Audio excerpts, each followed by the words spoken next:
మేము ఉద్రిక్తతల్ని తగ్గించేందుకు సిద్ధం, భారత్ అంగీకరిస్తే కాల్పుల విరమణకు మేము సిద్ధం అని అనౌన్స్ చేశారు. సో ఒకటే రోజులో వాళ్ళు దిగొచ్చిన పరిస్థితి. ఒక్కటే రోజులో వాళ్ళు డీఎస్కలేట్ అంటే ఏవైతే ప్రస్తుతం ఉన్న ఉద్రిక్తతల్ని తగ్గించేందుకు మేము సిద్ధమని వాళ్ళు అనౌన్స్ చేసిన పరిస్థితి. సో ఆ విధంగా మన వాళ్ళు చాలా పెద్ద దెబ్బ కొట్టారని మనం చెప్పాల్సి ఉంటుంది. సో ఒక విధంగా మనం 8 అటాక్ చేసాం. ఇవన్నీ కూడా రావల్పిండి, లాహోర్, ఇస్లామాబాద్ వీటన్ని చోట్ల కూడా ఉన్న పరిస్థితి. రాడార్ సైట్లని, ఏవియేషన్ బేస్లను కూడా మనం టార్గెట్ చేశాం. సో వాళ్ళు మన 5 అవంతిపూర్ కానీ, ఉదంపూర్ కానీ, పఠాన్కోట్ కానీ, శ్రీనగర్లో వీటన్నిటిలో కూడా వాళ్ళు అటాక్ చేసేందుకు వాళ్ళు మనకు ప్రయత్నించారు.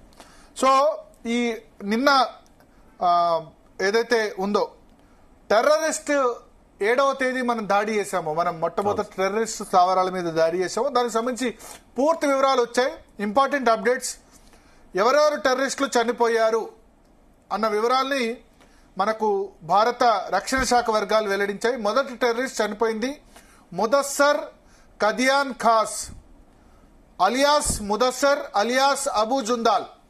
ఇతను లష్కరే తోయిబా ఉగ్రవాద సంస్థకు చెందినవాడు. మర్కజ్ తైబా మురిద్కే అనే ప్రాంతం మీద మనం అటాక్ చేశాం, దానికి ఇన్ఛార్జ్గా ఉన్నారు.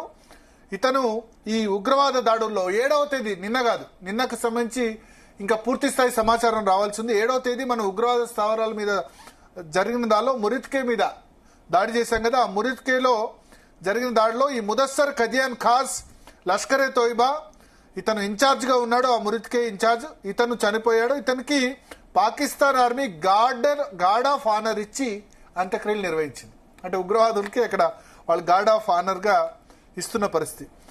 తర్వాత wreaths were laid on behalf of the Pak army chief Punjab CM Maryam Nawaz. అదేవిధంగా పాక్ ఆర్మీ చీఫ్ తరపున వాళ్ళకి వాళ్ళ అంత్యక్రియలు నిర్వహించిన పరిస్థితి. అండ్ అతని అంత్యక్రియలు కూడా గవర్నమెంట్ స్కూల్లో నిర్వహించారు. Led by Hafiz Abdul Rauf. అంటే గ్లోబల్ టెర్రరిస్ట్గా హఫీజ్ అబ్దుల్ రౌఫ్ మనకు ఆల్రెడీ ప్రకటించారు, మసూద్ అజార్ సంబంధించిన సోదరుడు. అతని ఆధ్వర్యంలో అంత్యక్రియలు జరిపారు. A serving lieutenant general of the Pak army and the IG of Punjab police attended the prayer ceremony కూడా అనౌన్స్ చేస్తే దానికి lieutenant general Pak army, IG Punjab police కూడా అటెండ్ అయ్యారు. రెండో టెర్రరిస్ట్ చనిపోయిన వ్యక్తి హఫీజ్ మొహమ్మద్ జమీల్, జైషే మహమ్మద్ ఉగ్రవాద సంస్థకు సంబంధించిన వ్యక్తి. మౌలానా మసూద్ అజార్ కు సొంత తమ్ముడు.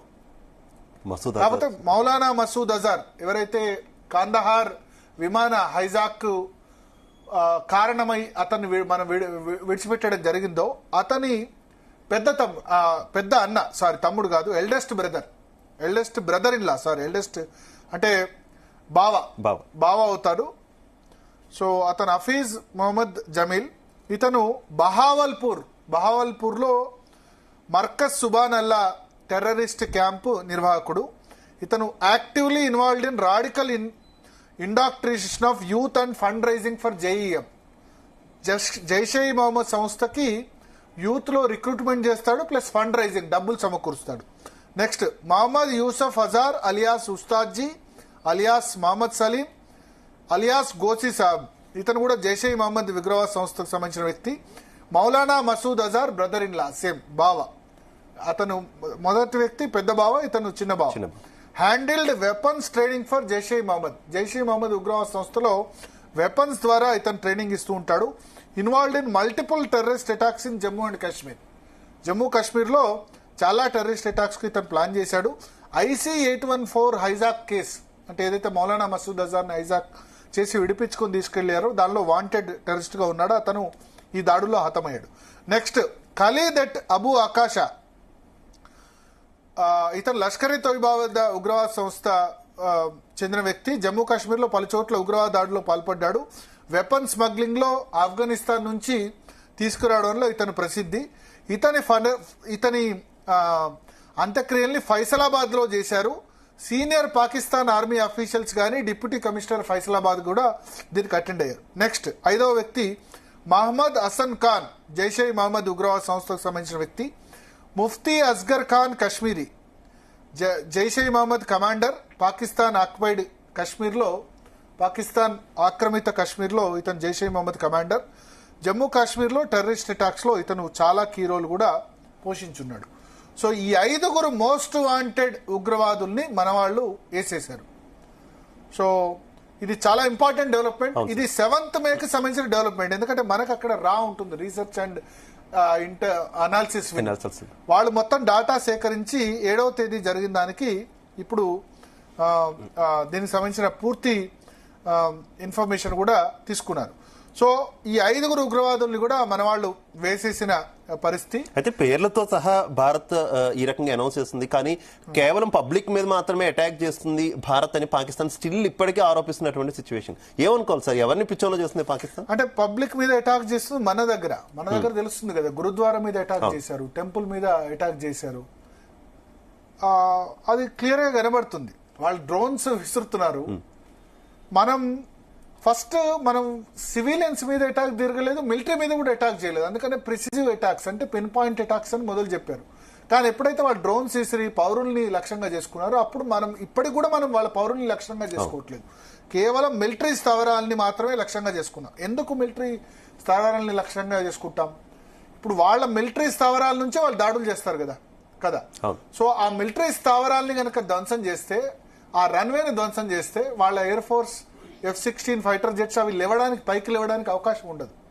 సో అందుకని ఎయిర్ ఫోర్స్ ప్రధానంగా ఎందుకు ఎయిర్ ఫోర్స్ ఈ మిలిటరీ స్థావరాలని లక్ష్యంగా చేస్తారంటే, ఆ మిలిటరీ స్థావరాలని ఫస్ట్ కొట్టేస్తే వాళ్ళు మన మీద అటాక్ చేయడానికి అవకాశం ఉండదు.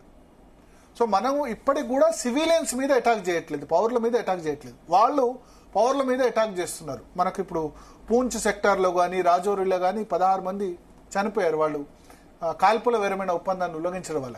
ఏమైతే కాల్పుల విరమణ ఒప్పందాన్ని ఉల్లంఘిస్తే ఆ సరిహద్దుకు ఇటువైపు ఉన్న వాళ్ళు అటువైపు ఉన్న వాళ్ళు కూడా చనిపోతారు, పాకిస్తాన్ వైపు ఉన్న వాళ్ళు కూడా చనిపోతారు. వాళ్ళు ఎంతమందో వాళ్ళు అనౌన్స్ చేయరు, చెప్పరు. బట్ మనం అనౌన్స్ చేసాం అఫీషియల్ గా 16 మంది చనిపోయారు, 3 మహిళలు ఉన్నారు, 5 చిన్నపిల్లలు ఉన్నారని మనం క్లియర్ గా అనౌన్స్ చేసాం. మన సైడ్ నుంచి ట్రాన్స్పరెన్సీ ఉంది, వాళ్ళ సైడ్ నుంచి ట్రాన్స్పరెన్సీ అన్నది ఎట్టి పరిస్థితిలో కూడా లేని పరిస్థితి మనకు కనిపిస్తుంది. సో ఇంపార్టెంట్ డెవలప్మెంట్ ఒకటి అదేంటంటే ఈ 5 ఉగ్రవాదుల్ని మనం వేసేసామని చెప్పిన పరిస్థితి. ఒకటి పాకిస్తాన్ ఇప్పుడు విదేశాంగ శాఖ మంత్రి అనౌన్స్ చేశారు, మేము ఎస్కలేషన్కి డీఎస్కలేషన్కి సిద్ధం అని చెప్తున్న పరిస్థితి. తర్వాత ఇంకొక హెవీ మన భారతదేశం కూడా కన్ఫర్మ్ చేసింది, అదేంటంటే మన మిలిటరీ ఎస్టాబ్లిష్మెంట్, మిలిటరీ ఇన్ఫ్రాస్ట్రక్చర్ మీద కూడా వాళ్ళు దాడులు చేశారు. దానిలో మనకు పెద్దగా నష్టం జరగలేదు, లిమిటెడ్ లాస్ మాత్రమే జరిగింది. బట్ వాళ్ళకి అంతకు 3-4